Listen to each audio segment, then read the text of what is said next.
Yeah.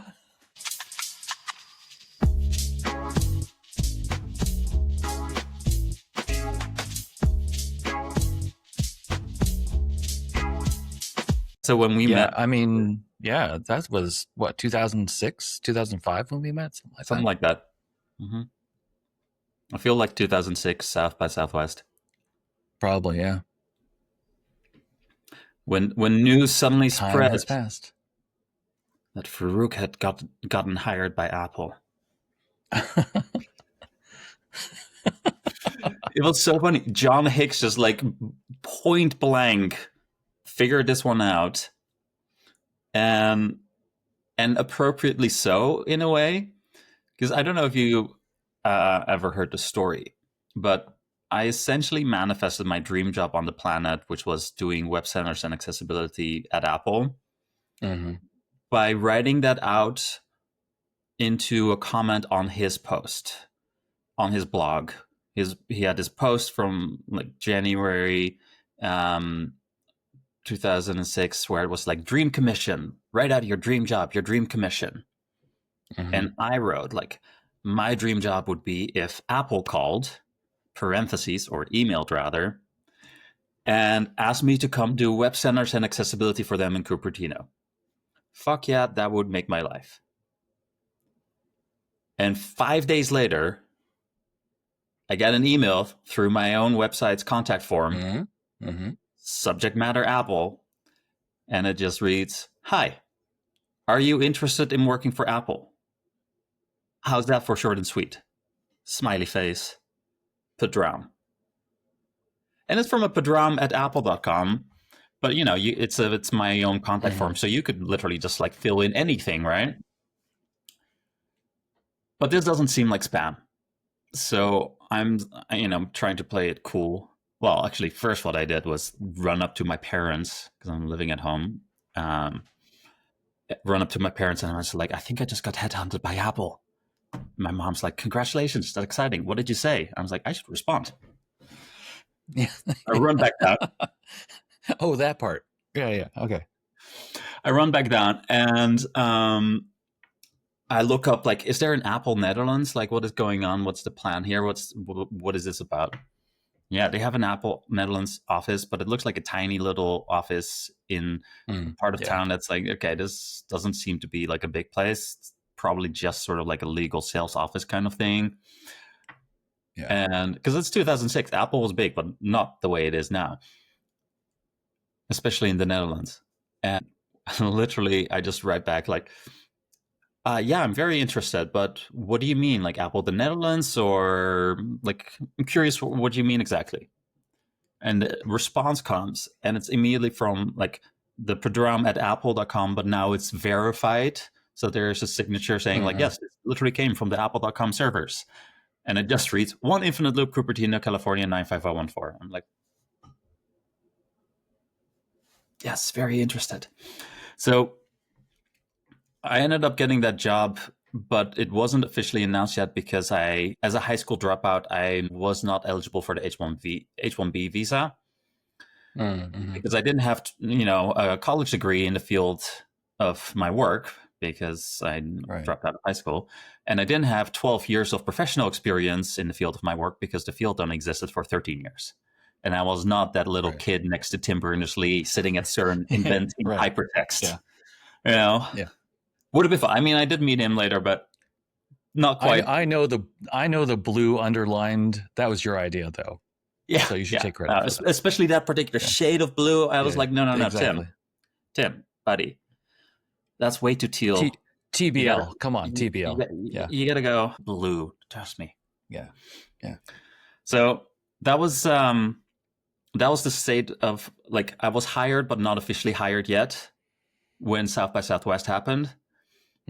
Because like I went through the interview process, they were like, yes, we want to hire you. We're just looking into the mechanism of how we get you here without an H1B visa. And the solution that they eventually found was like, okay, go work for the UK offices for a year. Then after that, you're eligible for L1B, intra-company transfer, no college degree requirement. So that was the plan, but that was happening after South by Southwest. At that point, we were still trying to figure it out. And so I wasn't allowed to tell anyone that I had gotten hired by Apple. Right. And then I'm sitting at the Hampton Inn with, I think, Second floor. Zach. What? Second floor. Oh my gosh, yes. Yeah. Second floor. No, yeah, Yeah. exactly. It was second floor. Yeah. With Zach and someone else, and Zach's asking me about like, hey, how's it going? Like, you started your own little business, but you haven't posted about it, because I started like my own little consulting company in the Netherlands. And I was like, yeah, I'm actually shutting that down because I got a job and I'm moving. And literally just from like 2 tables over, John Hicks, not part of this conversation, Mm-hmm. he just shouts out, "Is it Apple?" I was like, Nothing. Moving on. and like, I wasn't allowed to share, but I was also not going to just like point blank lie and be Right. like, no, Right. Yeah. no, it's not Apple. Yeah, no. So then it spread like wildfire, because like multiple times I'm just like at South by Southwest somewhere, and someone comes up to me, he's like, you got a job at Apple? I was like, this is not good. All right. Just, and again, for the record, didn't say anything. Like, I didn't, yeah. Just because people figured it out. Yeah. And I didn't, I didn't deny. But that's also the story of how I came to the US eventually. That's how we became friends, how I got here. Yeah. How have you been? So, hey. Oh, hey. Well, cast your mind back. The year 2006. No, it's been downhill from there. I don't know. How have I been? I think it has taken me a really long time, and I mean truly mean this in the kindest way possible. Like, it's not a judgment on others who are in this path or seek it in the future. I don't mean it like that at all. But I've for a really long time been trying to fit into a place that I don't really fit into. I can do the things that are required of me when I'm there, but like being quote unquote in tech, it's just for the things that I care about. I'm not a good fit. Like, I think I can help people. I know that I can make companies money. I was having, gosh, when was this? So I don't do it as much anymore, but I still do some coaching for people who do UX stuff. And I was having this conversation with somebody who was telling me about a situation they were in at work. And I just was like, if you take AI out of this and substitute it for web standards or substitute it for whatever, literally the same conversation I was having with people back in 2006. It's, and I feel like within UX accessibility in that area, like the people who've done the work to make the things better have really had an impact at a very tactical and individualistic level. We've changed some hearts and minds, but we haven't changed the system. No. And they were telling me about this, and I was like, it's the same conversation. And I just feel like I can't keep having that same conversation. But I still need to make money again. So yeah, I don't know. I've figured out that I probably don't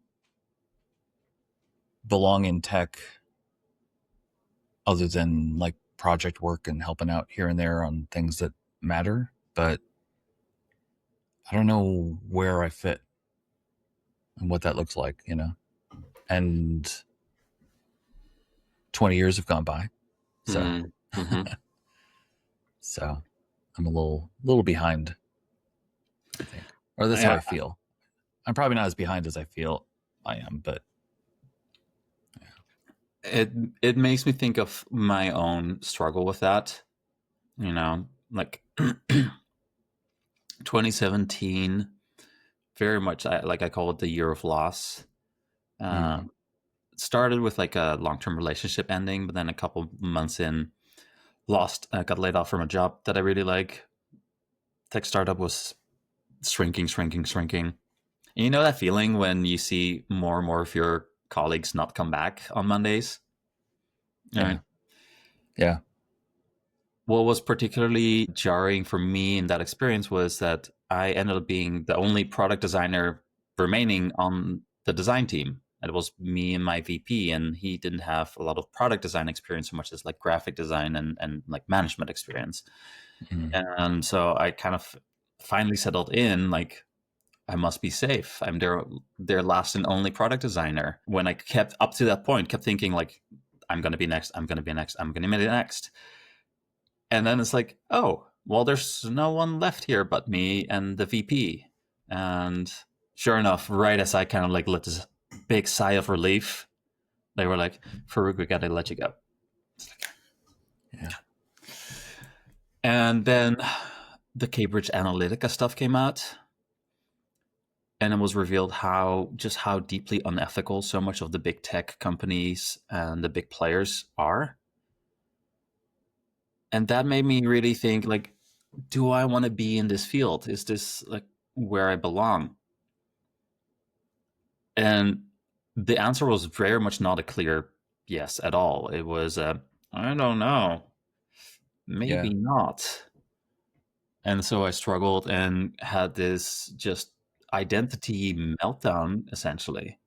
It's like no job, no relationship, no career that I was necessarily interested in continuing. It's like, okay, well, who am I? Like, what is it? What does that make me? Which at that point, I mean, it's a very spiritual question, but at that point, I was very much just like materialist, atheist, all things spiritual are woo, and never really like got in on any of that, never got on board with that. But now I was having very much an existential crisis in a sense, and I was just struggling my way through it, trying to figure out like, who am I, regardless of all of the cultural fixins of things that you should have and who to be. And then as I just slunked into deeper and deeper depression throughout the months, a week before Christmas, literally like 2 days ago, 8 years ago, I had to put my cat down. And that's when I was like, okay, this is my rock bottom. Like, that was my friend from 13 years. She had been with me through all of these losses and all of these hardships. And like, now she was gone. That really led me to just the biggest transformation. This moment in my life where I declared my rock bottom. Like, I literally said, like, hey, universe, like, no lower than this. I don't want things to get worse than this ever in my life. Only up from here, please. And then I sat down on the couch and started grieving all of the losses, because my therapist had pointed out, I was like, you haven't really grieved the loss of your relationship or your job yet. And I was like, how do you do that? It's like, well, kind of the same way. You sit with your feelings and you process them and you just allow yourself to feel the pain. I was like, I can do that. But no one had told me about grieving the loss of non-death related sort of things, right? Grieving the end of things. Right. And that was the first time I was doing that. And I sat there on the couch, just kind of feeling all my feelings. And I started processing the loss of the relationship and really just reflecting on what are all the things that I loved about that bond that we had, and what were the moments of joy and adventure and connection. And then I got a good amount of love from what the memory of it would be, at least, right? Then I started applying that to the job. Like, what did I love about that job? What did I love about the work that I was doing? Was it important to me that it felt like this was making the world like a better place somehow? And then I got to reflecting on tech and career and the industry itself and my place in it. And that was really about like, what is it that I love about my contributions to this field? Why did I fall in love with web design and applications and software engineering and product design? Like, why was I so excited about that? And is that excitement still alive in me? And in many ways, it was. It was just like it. I need to know that I'm working on something that is actually going to make things better and is an ethical production. But Mm-hmm. the passion and the love for technology was still there. And then I started grieving the loss of my cat. And that's when I realized, like, oh, we had a very communicative relationship. Like, we would talk, and her Dutch was better than her English, but it worked better. It worked fine. My cat was always kind of like so, but I could speak her language well enough, and she understood mine. But the thing that stood out to me was this realization that, like, anytime I would come home from being gone for a little while, a little too long for her comfort, she would come running towards me. And yes, there would be like this frustration in her voice of like, meow, my food bowl's empty, my water bowl's empty. Like, have you looked at my litter box lately? Where the hell have you been? All of those frustrations. But Reasonable. I could always sense that she was coming to me with love first. And those two words suddenly stood out to me. It's like I could tell the energy of love was always first in how she approached me. And I had just had this thought days or maybe like a week or two before about how I wanted to do a similar thing. I wasn't thinking in the context of my cat. I was thinking just how I want to show up in life. And that was, I Yeah. want to show up in life in a way that people recognize the energy of love as the first thing that they encounter and experience. Whether or not they can consciously pick up on it doesn't matter. It's okay if it's a subconscious awareness that the energy of love is there. Like, I'm no threat to you. I am just like here to love and support you, and let's be friends. And that energy precedes whatever it is that I say or do, so that people understand my actions through a lens of compassion in response, ideally, as best as Mm. possible. Right. And suddenly, like in this moment of grieving my cat, realizing that those two words captured that essence, that whole modality of, operating your life energy in such a way that people pick up on the love that is emanating from you before they can even consciously tell anything about what you do or say or how you are being. Mm-hmm. But what then happened was pattern matching, because suddenly in my head, this idea of the lens of love through which I wanted to channel my actions and also perceive the world, that was formulating into like recognizing different patterns across all the grieving that I had just done, where I'd looked at all the parts of my romance, my loving relationship, and like, what did I love about that? And why did we love each other? And why was that relationship beautiful in the times that it was, as well as like the work that I had done and the career that I had built and the contributions that I had made, as well as then the reflections on who I am as a person, separate from all of that, and my sense of self, my self-image, my identity, and all the parts of that that I loved, which don't require a job or a relationship. And I noticed that there was a pattern across all of it.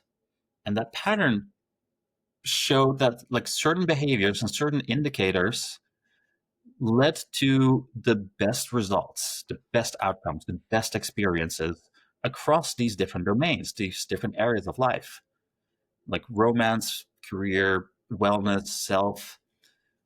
Mm-hmm. And then I noticed that anytime I didn't act sort of like through these patterns or didn't have these behaviors, I had mediocre results, subpar results, non-memorable results. Nothing stood out.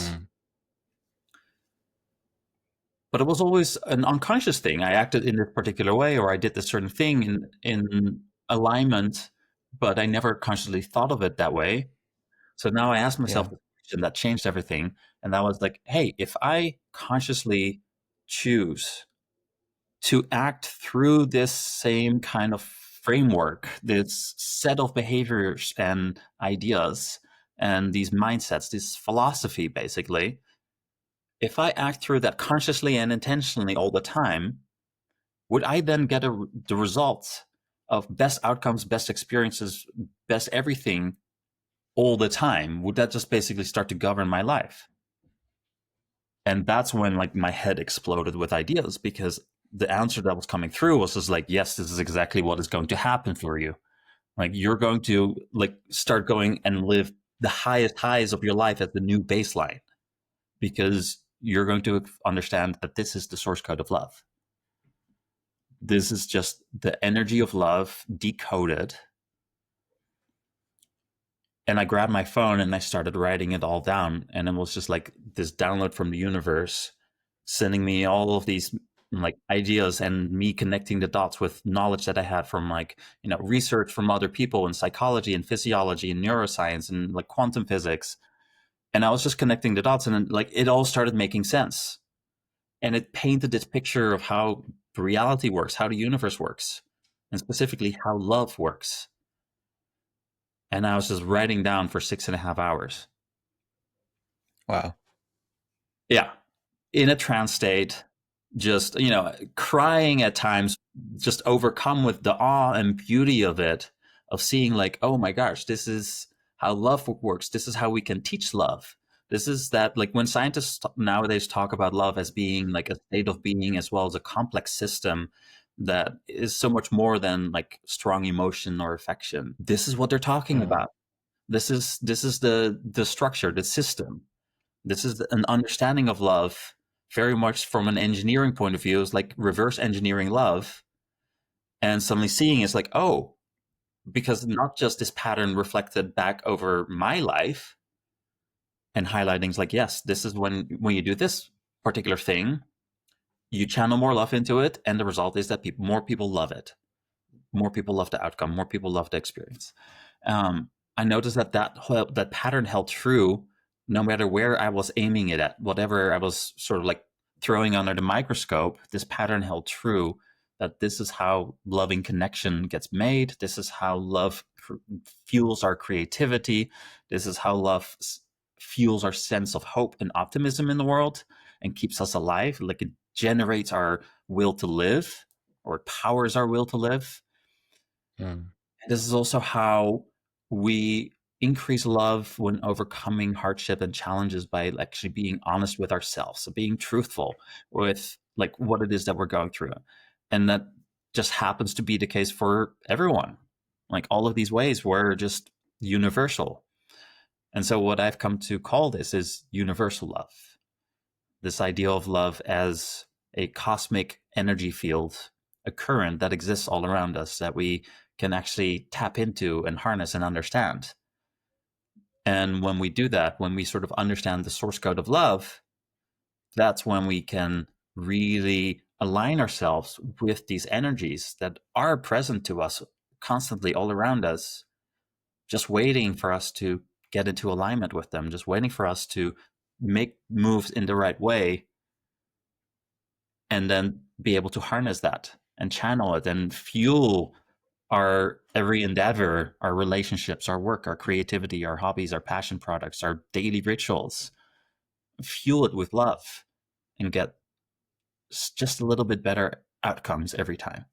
It's like putting love as the secret ingredient into every recipe. Yeah. And then, Do you, yeah, put my researcher hat on and not ask this as a closed question? Looking back on 2006, Faruk, who is manifesting the dream of working at Apple, yeah, while I suspect you wouldn't have contextualized it this way, were you doing then what you're doing now? Yeah, so that's one of the reasons why I started recognizing that, like, this is the energy of love and this helps with manifestation. Mm-hmm. So the one of the so there's a couple of things to this, right? There are I've now formulated this source code of love into a framework, and that framework has different components. It's become a design system of its own. Those components include like the elements of love that are the foundational teachings. There are different models, there are mindsets, there are alignment practices or habits, basically. And each of those are about getting you closer and closer to that energy frequency of love and get you into alignment with it. But it's also like these actions, these habits in particular, are specific actions that are just it's choosing an action in a certain way, basically, right? And one of those is called create and gift. There's another one that is called teach everything you know. I can go through a number of them, but like these are two very big ones, right? Mm-hmm. And what that ends up doing is they help you create what I call love momentum. And love momentum is just like momentum, but it's the momentum in the energy flow of love in your life. So if you imagine yourself like running down a hill, you're running down that hill and just gravity alone is going to increase your momentum, right? And at some point, you're going to have to keep running and moving your legs faster than you normally would because gravity is pulling you down and the speed is going so fast that unless you do that, you're going to fall because your body is going faster than your legs were ordinarily able to keep up with, right? Love momentum is like having that experience where love is driving you faster than you could on your own. Mm-hmm. And what that looks like is the universe helping you out. And the universe, infinite intelligence, infinite power, infinite knowledge. Once you understand that universal consciousness is just this thing that's all around us. And, you know, people would say that's God. I think God is just a term that you can apply to this, and that's totally great. I don't personally anthropomorphize God into like a human figure, but God as this like the omnipresence of all knowingness and all powerfulness and like the infinite intelligence, like, yeah, that's just universal consciousness to me, right? That field of consciousness knows where you want to go. It knows what you're trying to do. It can bring the possibilities of random chance together in such a way to support you, or it cannot do that. The more love momentum you have, the more sort of like energy is behind you, the more that universal consciousness field or love itself can help you with things. So then if you do a lot of that and then you make a request to the universe of like, I want this, all of that energy is like, okay, we have a destination to create. We have a story to be created here. And all we got to do is bring little threads of possibilities out of all the trajectories of possibilities that are in the future. We're just got to bring some of these threads into the right position to make this happen. And in my case, I had spent years blogging, teaching, educating, just sharing my knowledge for free, doing all this like, you know, work on web standards and accessibility and designing things using CSS and doing it in this way and that, and making sure the UX was great, making sure the accessibility was great, teaching people about it, and just gifting all of that into the world. And there were, you know, various other aspects that helped with my creating love momentum. But for most of like 2005 and 2006 up to that point, and even like 2004, I would say, I didn't really place a lot of asks to the universe. I was just kind of like living my life, got a job, I enjoyed my job, wasn't asking for much there. I had a relationship for much of that time, wasn't asking for much there. I never really put out anything to the universe until January 19, 2006. And I'm like, hey, my dream job on the planet would be at the world's most admired company, doing exactly what I'm doing right now, but doing it on a scale for, this multi-billion-dollar company. And all it took the universe was like 5 days to make that happen. Now, what's important to that is that momentum, it needs to be built off of real actions. Like, you cannot just sit there and think about like creating things and gifting things and teaching, like that only happens through action in physical reality. Like, the actions that we take in physical reality are still the most influential. And so when you still have to ship something. Yeah, exactly. Yeah, right. And when we take actions that are in alignment with your manifestation, they've created their own trajectory and momentum, right? I was blogging about stuff, and I was starting to build reputation for myself with my work. More and more people started reading my blog. That momentum had been building through consistent action.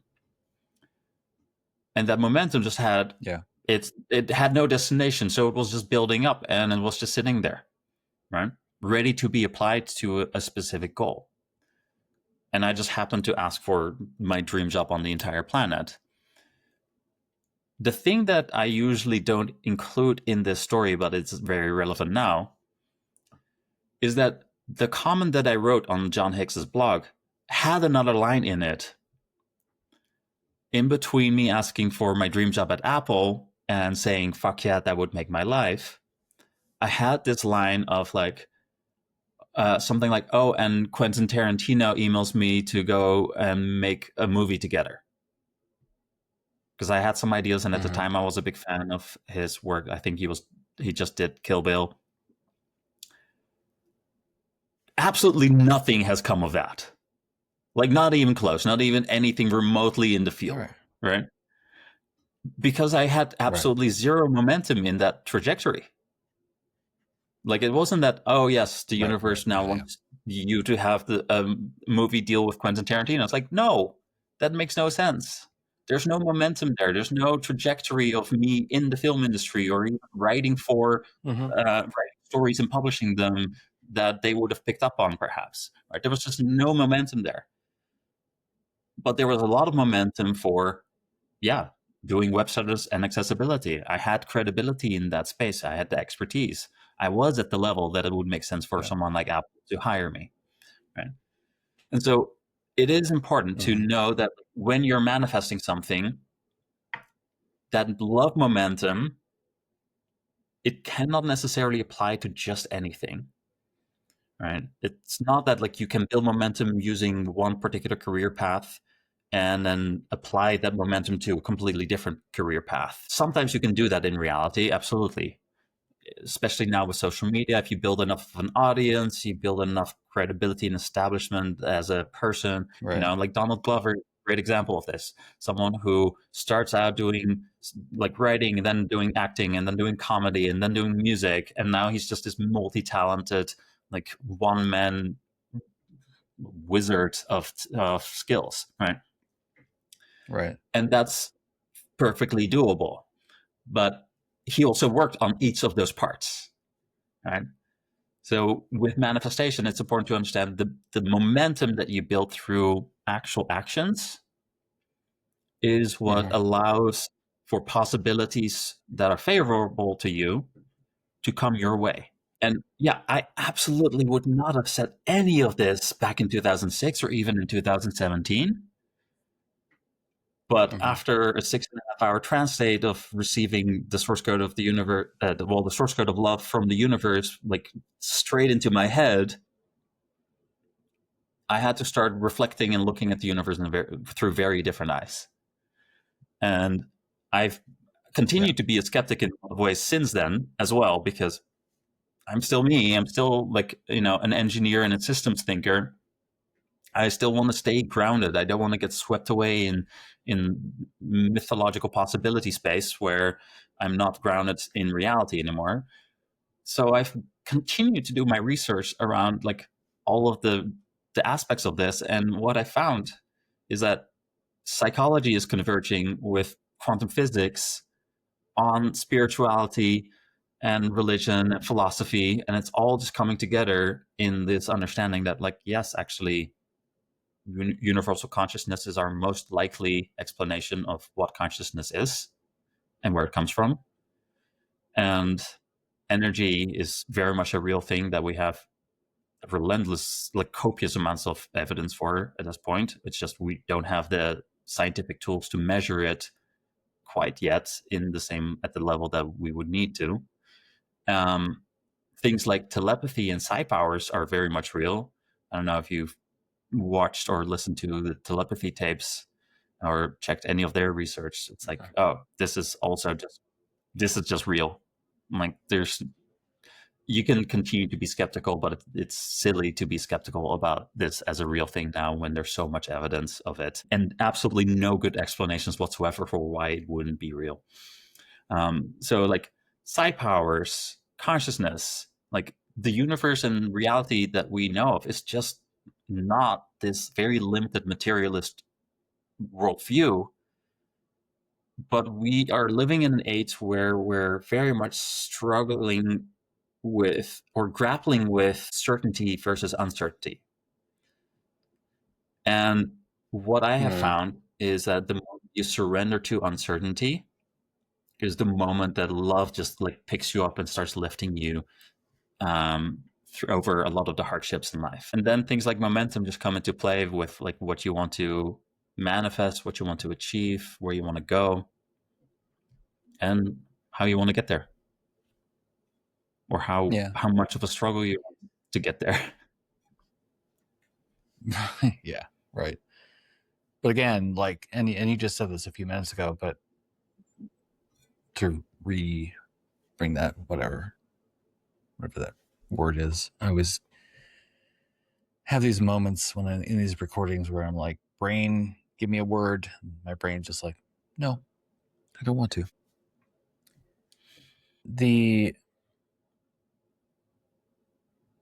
Like, none of it works without you working with intentionality. You know, I joked about you've got to ship things, but like you do. You have to put words out there. You have to put actions out there, and you have to do it in a not necessarily public, but a way that other people can observe it, be changed by it, change you by their reactions so that you can, you know, it's and so I think that there's a lot of this isn't the right way to say it, but there's a lot of parallels to research where I think like a lot of people look at research as this passive, we'll just keep an eye on things, but really it's an active, you know, I have a hypothesis, I have questions, I'm going to create a scenario where I can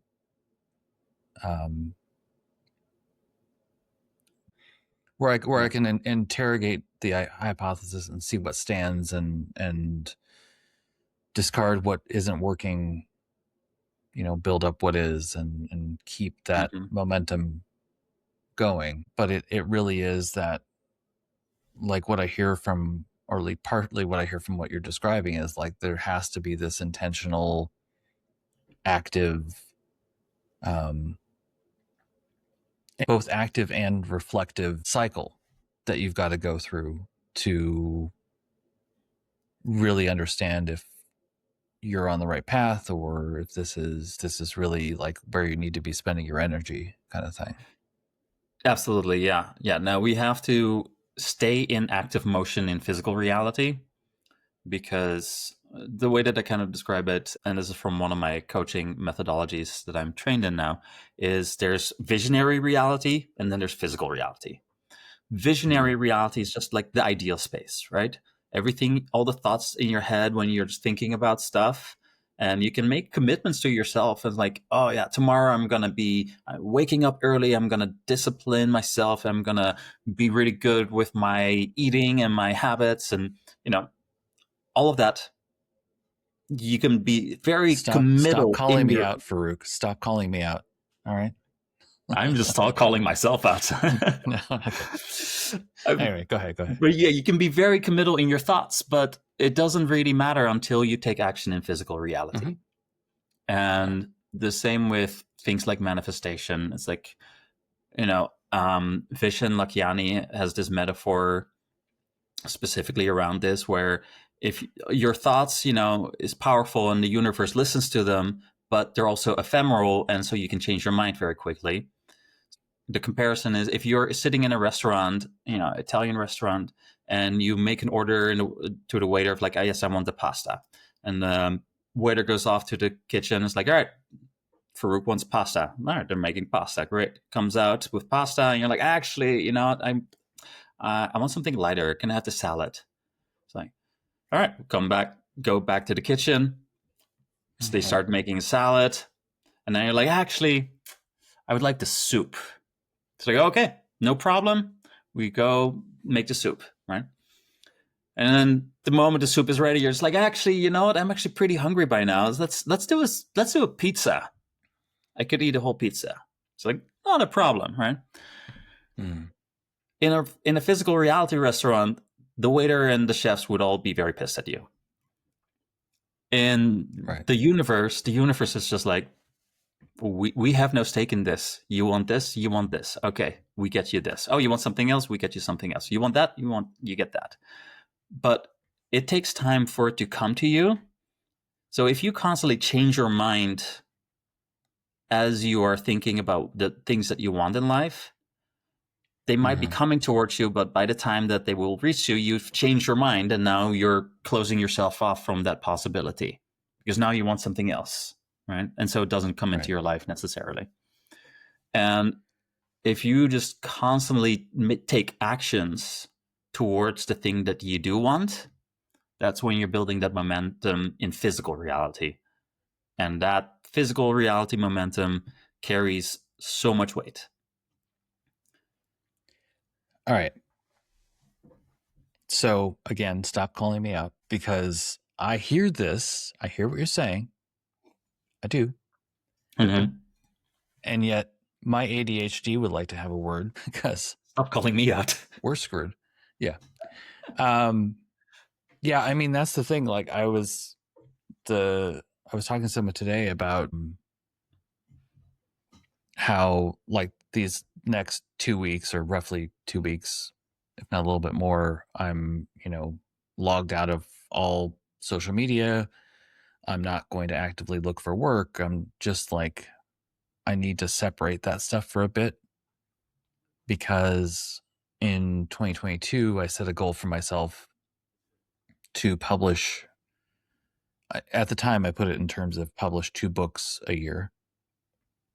And I've since expanded that to like publishing finished works, not just blog posts, but like, I expanded the definition because I'm working on a play as well. And it's not technically a book, although it could be in a book, but whatever. And this year, because of Waves Hand, I made progress on a lot of my projects, my creative writing projects, and I finished none of them because I was like, I'm blocked on this. I'm going to go work on this. I'm going to go work on this now. Oh, I had an idea for a song. I'm going to write a song now. Why am I writing a song? Yeah. Because that's where my attention is going. And on the one hand, that's fine. That's okay. On the other, it does not fit with the goal that I still want to hold on to of, putting 2 reasonably sized works out per year. Mm-hmm. And to your point about, pasta, salad, or pizza or soup, that's kind of, I've been leading that ideal in the physical for this past year. And I won't say it's led me nowhere because that's not true, but that diffusing of energy definitely impacted my ability to ship it, basically. Yeah. Well, So that's so I relate to that deeply, because part of my problem with Love First has been identifying like what is the one project that I can get this started with to birth this into the world in a way that makes money, so that I can then build on it. And because that hasn't had a clear answer, I've done the same thing where it's like, I'm working on this and I'm excited about this. Oh, I'm blocked here, or I tested something out and it didn't quite work. Okay, well, let me try this thing instead. And then same thing happens, and eventually, all right, let me try this thing instead.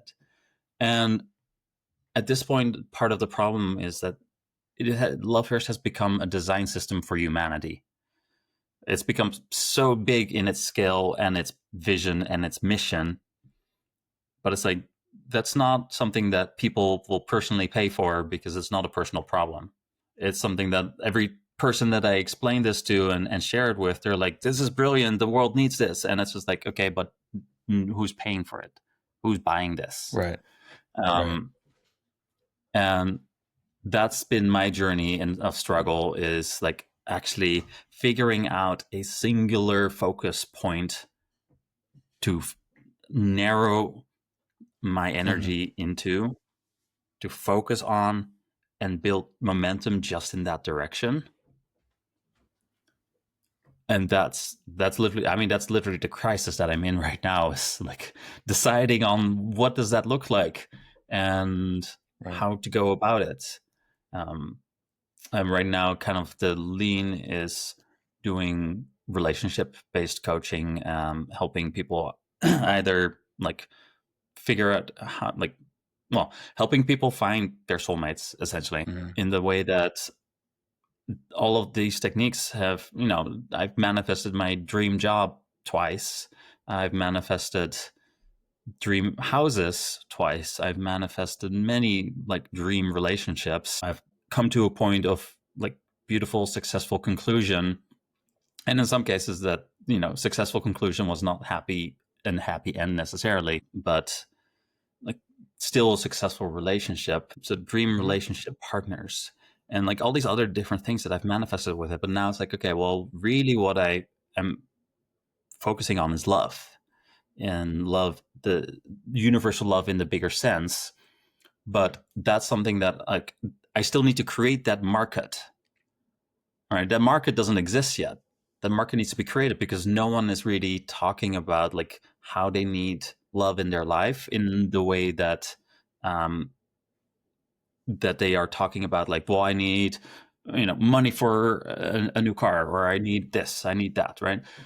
We focus on very material things that we need, which is fine. We have material needs, but when it comes to spiritual needs, like it's all either entrenched in religious circles, like, okay, if you were at a church, whatever, you can get spiritual guidance that way, or there's like the new age spirituality, where there's a lot of, it's not as profoundly deep or honestly spiritual in a lot of cases, and it doesn't quite stay grounded in the way that I try to be, by connecting the dots with like, here's the science behind it, here's like the research behind why this works. And there's no single pain point to point to say like, I solved this pain point for you, right? So there's no starting niche to begin with and be like, this is the problem that I solve for people. But kind of settling relationships, because like everyone can benefit from help in their relationships, or from knowing how to actually manifest and attract your dream partners. And the part around that is like, it's a lot of self-love work that helps you understand who you need to become to actually attract the dream person that you desire. Right. So what's the version of the comment on John Hick's blog that you need to put out into the public? What's coming through is like I want clients that tell me what they need help with and ask me if my offering can help with them in particular way, like in their specific need. Mm-hmm. Because if they have a clear sense of what pain they're suffering from, which I think in a lot of cases people have a pretty good sense of that, and it's not, like I'm suffering under the strains of capitalism. I was like, okay, yeah. I'm like, yes, Yeah. this actually has an Get in answer to line, help you buddy. with that, Yeah. but it is a little bit more than something you can do on your own. It's, this requires us changing society using these techniques. But I think, yeah, like what I would love right now is to just build more clientele with people who like have a clear sense of like, I have this pain point and are open to greater wisdom from the universe helping them out with that. But that Mm-hmm. greater wisdom of the universe isn't just like ephemeral or spiritual woo kind of stuff. It's like, no, this is all very much grounded in real research, real knowledge, real evidence based practices and techniques. And it is just formulated as part of a larger package that helps you understand love in a new and different way. And Mm-hmm. it's a framework that is easy to kind of like remember, apply into any area of your life. So this could be about work relationships or your relationship to your work for that matter. It could be about your own loving romantic relationships or family relationships, but it could also be performance based. Like, let's say you have goals that you need to achieve and like you're here right now and you want to be here. How do you get here? It's like, well, there's also ways for me to help you with that, and ways that love can help you with that. Um, and then in a very practical sense, I'm trained in flow state methodology, which is all about that peak performance and productivity and Yeah. getting you to like whatever goal you set. But yeah, like I'm calling Hmm. in clients that kind of know what they want and are curious to see how a different approach can actually help them get things so much more easily. Mm-hmm. All right. Just need to find somebody's blog or TikTok or whatever the kids are doing these days. Or a Um, podcast. Podcast. Yep. The well listened to podcast. But yeah, it's, I don't know. Hold on. I was about to say something and I was like, do I think that? Hold on. Yeah, I do think that. I I do not mean this as a challenging statement toward you. I mean, um, I welcome it in any way if it is. I what I hear, and again, my lens is aligns with a lot of the things that I've been thinking about for the past 7 or 8 years. Mm-hmm. Enough that, like, I have a talk I gave at a conference in 2017 ish, 2018 maybe, where I promised I wasn't stealing from you, called "Make with Love." And it really is just about giving a shit about what you're doing. And if you can't, then please stop because you're ruining it for the rest of us. But so that was on my mind. And then the other thing that was on my mind, and this is I'm not challenging you. And I'm anxious that it comes across that way. So that's why I'm caveating. I worry that people don't really know what is bothering them. Mm-hmm. But I think that, like, I'm not going to tell you who your ideal client is, but I feel like they're also your ideal client, even if they can't articulate, you know, I'm having a tough time making headway within my organization because of these super strong personalities that are always shutting down my work, and I need to think differently about how to approach this. Can you Mm-hmm. help me? Some people know that they're at that spot. But I think, obviously the market is wider with the people who don't. And that's the part where I'm like, how do you talk?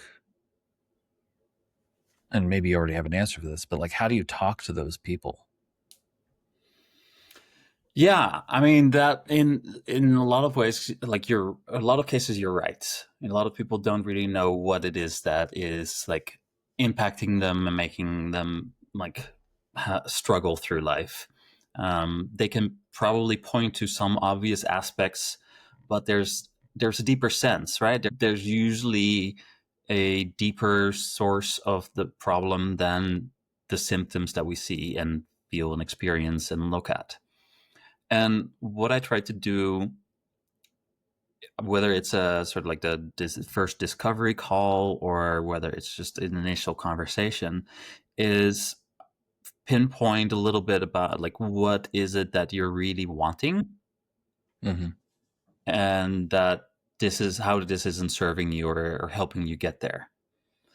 And it takes a little bit of probing and it takes a little prodding, but usually we get to a point of identifying like the core desire that is behind the surface level desire, right? And there's there are a lot of great examples in this book from Johan Hari called Lost Connections, about the different types of connections that causes anxiety and depression. But the one that comes to mind is this woman who wanted to be a faster typist. And he was like, why do you want to be a faster typist? Like, oh, well, in my job, like we get paid by the number of words that we produce in this particular data entry work that we do. It's like, okay, so being a faster typist makes you make more money. Great. Why do you want to make more money? Oh, well, I want to make more money so that I can do this thing. It's like, okay, why do you want to do this thing? It's like, it was a cascade that ultimately led to Mm-hmm. she wants to be able to live with her mom who is sick and needs more money for that. And it was this series of desires that ultimately the core desire was just like to be able to be with her mom while her mom was sick. And it's like, but there are other ways you can accomplish that, right? Mm-hmm. There are different ways you can go about making that happen.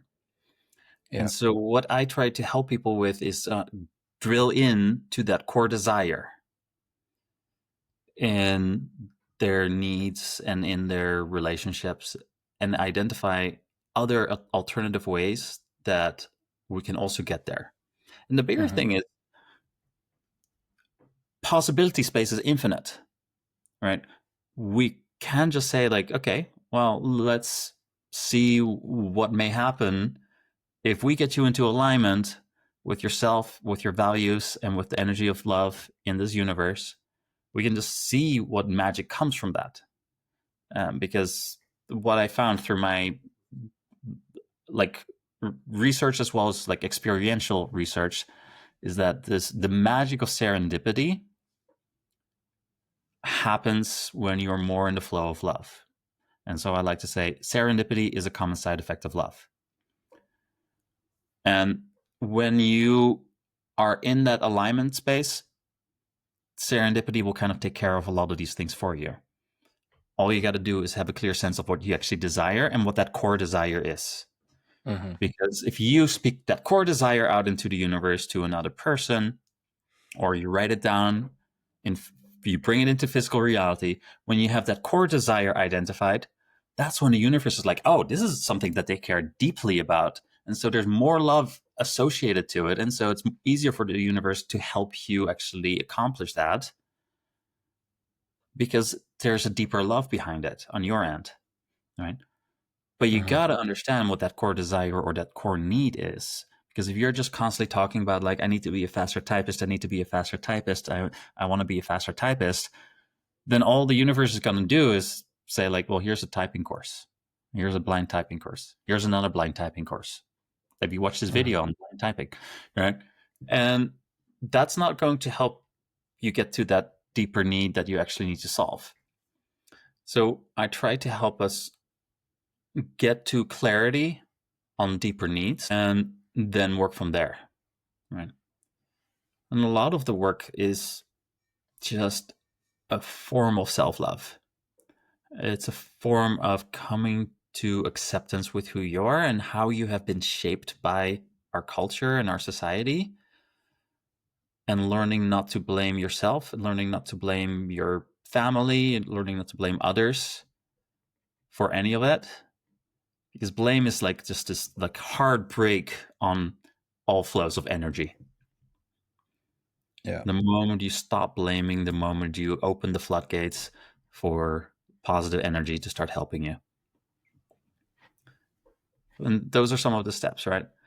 But yeah, Yeah. a lot of people, they don't really know what they want or need, but they have overt surface level desires, and they can speak to their pain points usually pretty well. You were describing the person who the typing, and I was like, Mhm. oh, the 5Y people are getting all excited. But I would like to point out that sometimes it takes 9Ys. I'm so with you on that, because like, yes, 5 Ys, but also go to 7, go to 9, however long it takes. Yeah. Yeah. Right. Mhm. Yeah. I'm gonna switch gears. Sounds good. Gear switched. It's time to play 7 plus or minus 2 questions. These are not rapid fire because I don't do anything quickly. So slow. There's no guardrails on this. Wherever your mind takes you, that's the right answer. Okay. And you can be like, Matthew, that's a dumb question. I will not answer that. Ready? Sure. Okay. Question 1. Who did you help recently and how did it make you feel?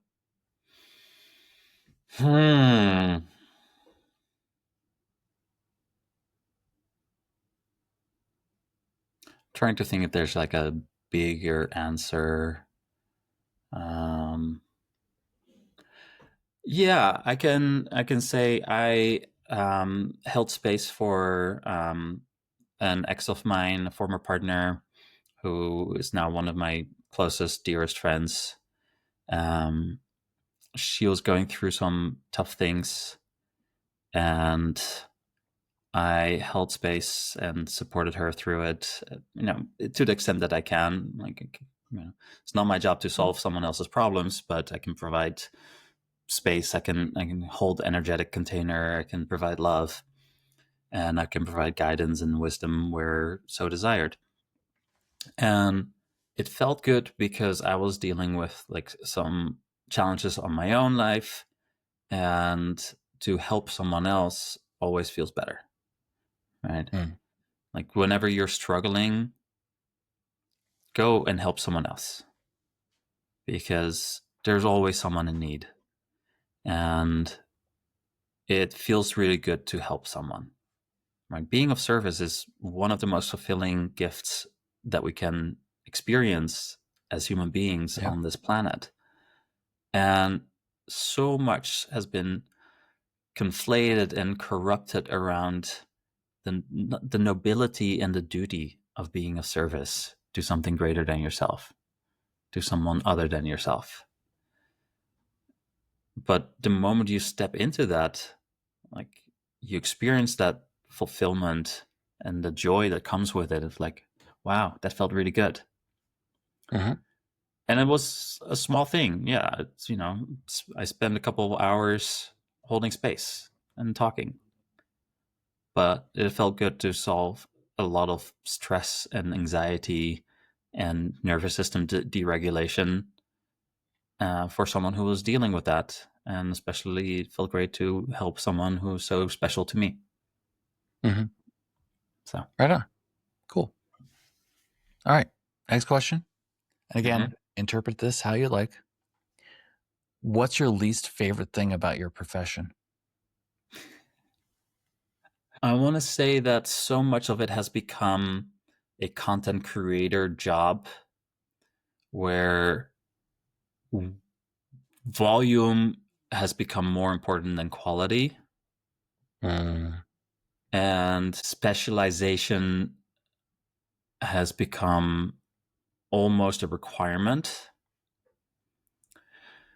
And the reason that I like that is the least favorite thing about it for me, because what Love First is intrinsically holistic. It's intrinsically about the entirety of human existence and life's existence in the universe.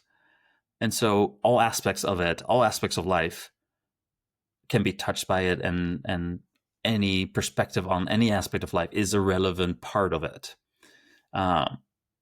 Professionally, even before this, even when I was just like in technology, just being me as a product designer, I was already not liking specialization, because I was like, well, I'm a backend engineer and a front end engineer and an accessibility person and a UI person, a UI designer, UX designer, product designer, and also I was a startup founder.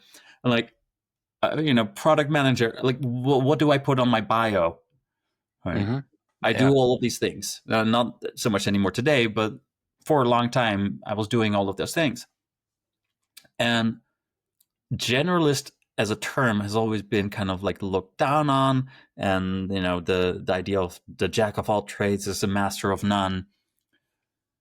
What I would love for people to understand is that there's actually incredible value in systems thinking and in being able to connect the dots between multiple different specializations. And to be, you don't have to be the best in one, but if you're, more than average at least, then there's enormous like compounding value from the fact that you are more than average in multiple different fields and disciplines that are adjacent or related to one another, and you can explain why they and how they influence one another in positive and in negative ways, and you can create solutions to problems that harness the powers of multiple different aspects, right? The same way that me being a software engineer allows me to be a much better product designer because I know how the technology works and I can design for that. Whereas someone who doesn't know how the technology works can come up with a great solution, but then all the software engineers have to figure out, like, how do we actually make this work? And they usually eventually come to it, but I can design something that is like the same, equal, slightly worse, slightly better, who knows? But it's 10 times easier for the software engineers to implement because I already know in the back of my head. Right. Yeah. So, all right. Next question. What's the most beautiful thing you've seen this week that didn't involve a screen? Oh, I want to just say my girlfriend. No wrong Not answers. a thing though. That's a person. So, okay, maybe I should say noun. Yeah, because as we may have learned. Go ahead. I live in a place. I live in my dream house, and the view here is fairly spectacular. And sometimes we have just immaculate sunsets. And whilst this week has been mostly rainy, foggy, cloudy, not so like dark, grim, cold, moody. Yeah. There was one day that it was just gorgeous. Just beautiful sunset sky, and getting to have like just that moment of awe-inspiring beauty on not any given day, but many given days is a gift I'm tremendously grateful for. Cool. All right. So this next question, 1, if you can think of it. 2, if you're allowed to say anything about it. You'll understand in a second. Here's the question. What's a decision that you've made that prioritized business goals over users, and how did you feel about it?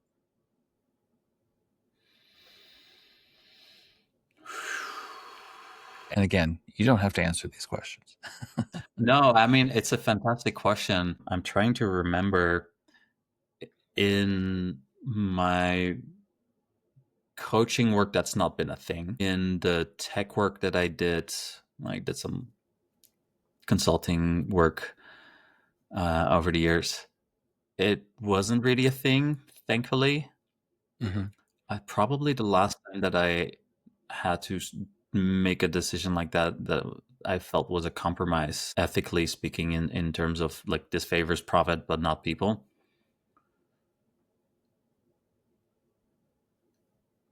It's probably, back to like, it goes all the way to Apple. And the reason I actually ended up like not being with Apple anymore. That is a separate story for another time. But the decision ultimately was that I worked on MobileMe prior to its launch and for a while into its launch before I left Apple. The MobileMe suite of web applications, which is now iCloud, was touted as like desktop class in your browser. And it very much was. We mimicked the UX and the design of like desktop mail, desktop calendar, like all of it. But what that required at the time in 2009 was the very latest version of Safari or the very latest version of Chrome, and all other browsers were not able to do this. And so Apple just decided to say, you're going to have to download one of these two browsers in order to access this. But what we were offering was mail. And so we were essentially saying, if you are traveling and you are not on your own computer using your own browser, and they don't happen to have like Safari or the very latest version of Chrome installed, you cannot read your own email. And to me, as an accessibility person, I was just like, this is bonkers bad. Like, we cannot tell people that they don't get to access their email just because they're in Thailand on vacation and, using an internet cafe, or they're at a library or what have you as reason, right? And I was very much overruled. I was like, we can build progressive web apps and have there be a basic version so that people can still read their email. And then if they have the latest version of a browser, or of a specific browser at least, then they can read all of it. Or then they have the full experience, not read all of it, experience all of it, but still read their email even with an old browser. And they were like, that's too much work. We're not going to do that. And from a business perspective, yeah, that made sense. From a user perspective, does not make sense. I'm sure most Apple users eventually just accepted it, and they were, the people that didn't have the latest browser probably decided to wait until the service offered support for their browser, which in some cases definitely took like 3 years before there was enough widespread adoption across the browsers and the technologies and all of that. But what that actually led to was me creating Modernizer to prove my point. Because I had figured out we can actually reliably test for whether a browser has these new features implemented or not, and say, yes, they support this, yes, they support that, no, they have no support for this. And we can make if-else clauses programmatic in both the engineering stack and the design stack with CSS, so that we can design with if-else conditions based on people's features that they have in their browser, whatever that browser is, without even scanning the user agent. And here you go. Here's a tool. It automates this whole thing for you. And they were like, this is great. We're going to look into patenting this. And they did nothing with it. I was like, okay, well, in the exit interview, they didn't ask me about this. They didn't say anything about this. So the moment I was gone, I released it as open source.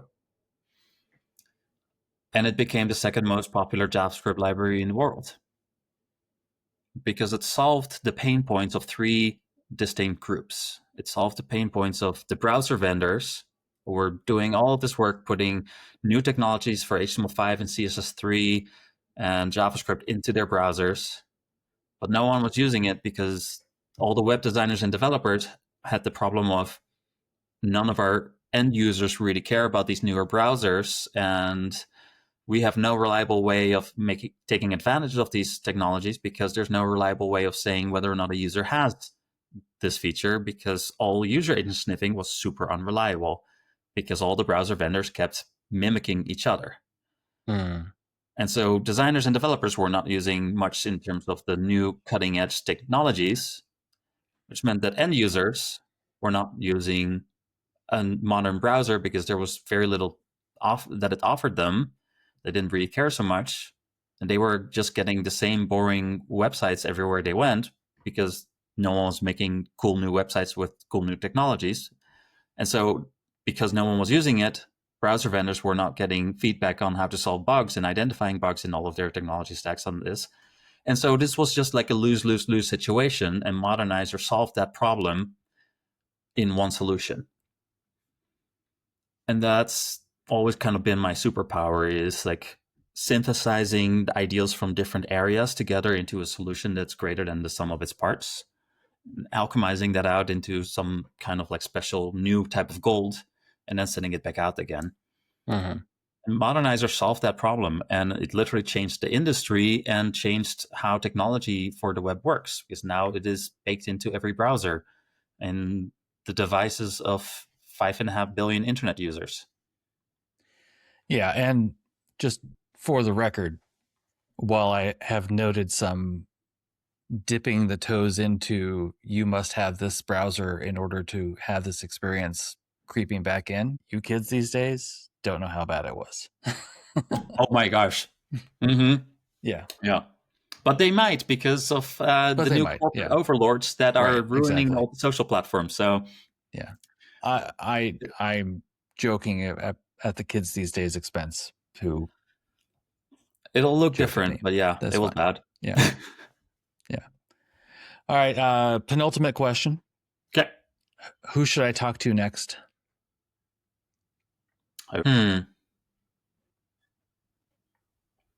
I think for me, I would actually want to know what your goal with this is.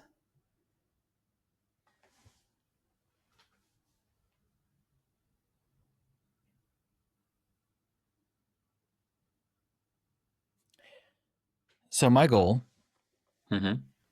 Future Matthew, edit out that pause, but leave that part in. Future goal, no, hello, work with me. Goal. My goal is layered. One, it is I sit in this room a lot and don't really interact with people. And so this gets me talking to people.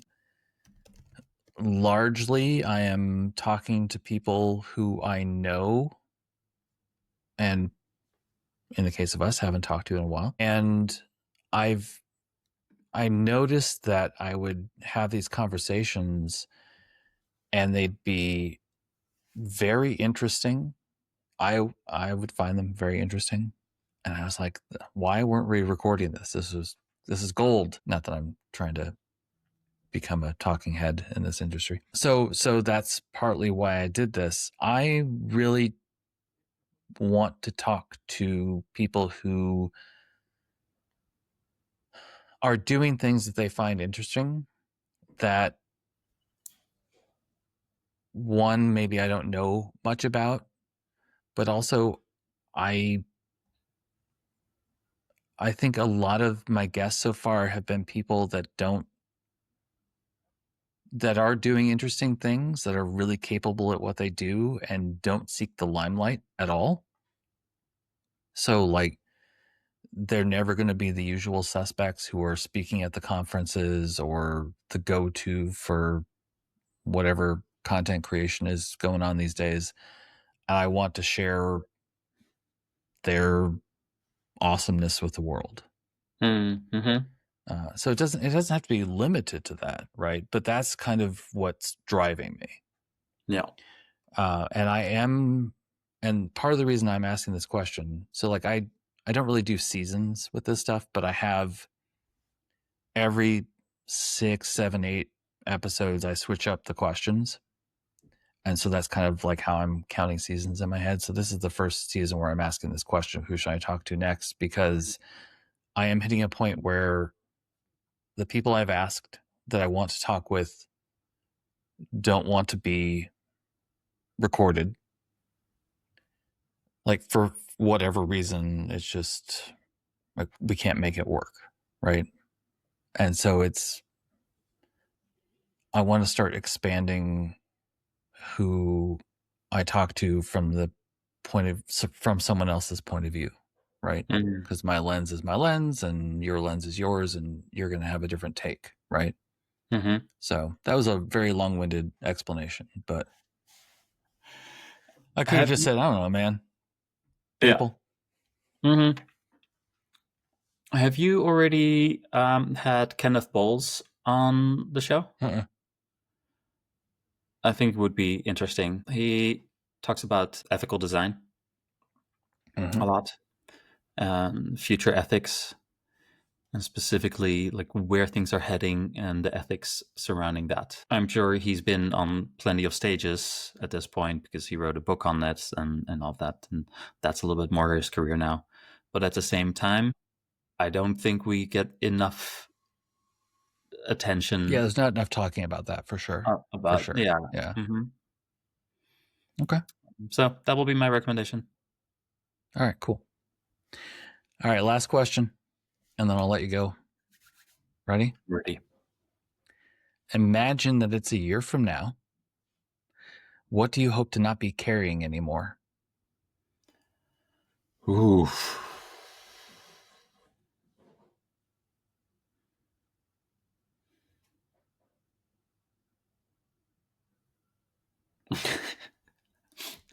I have a serious answer and I have a perfect serious but silly answer.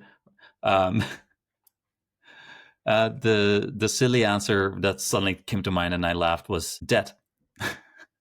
Yeah, credit same. card. Yeah, just some credit card that I'm okay with getting rid of. The thing that mostly came to mind though was uncertainty around my path.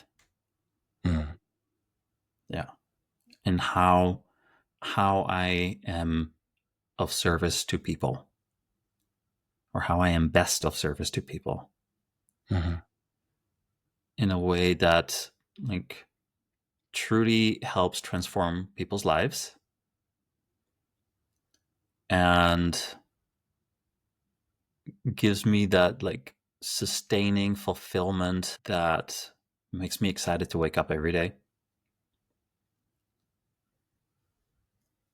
So right now, that's still like this is a very interesting inflection point in my life where I'm at, where due to factors that I won't go into, personal topics and such, but the inflection point being one where I have to decide on a path, and every time I decide on a path that isn't the love first path itself, the universe pulls me back towards the love first path, but then there's no clear value proposition here, like how to make money. And every time I deviate, if I deviate for too long in order to make money, then I get miserable. And then the love first path is there to help me feel good a bit again, but not with a very clear value proposition for people. Right. Yet. Yeah. I mean, someone can watch this video and or listen to this podcast and then understand like, oh, Faruk can help me probably with whatever my problem is, which is why I was calling that in, right? Clients who kind of like know they have a pain point and are open to just trusting that the infinite wisdom of loving energy, as well as the framework that I've built around it based on very real scientific teachings, that can help them. And it can help them in a way that is different from the standard approaches, right? The standard modalities. And it's not that it's like weirdly different or that it's like all woo and no groundedness, but it's we're going to be taking a somewhat different approach with like exercises, homework, activities, ways for you to do the work to overcome whatever it is that you need to overcome to hit your next goal, to heal a relationship, to find a relationship, to call in a relationship. Yeah, whatever it may be. So that's the weight of that uncertainty is what I would love to not be bearing a year from now. I hope it happens. So it is. Uncertainty is uncomfortable. The thing is, I at this point I've become so comfortable with uncertainty that it's like almost an existential kink. Yeah. But it's not sustainable in this particular way that I'm in it. And so I'm feeling very ready to deal with different kinds of uncertainty. Okay. Let's stop talking.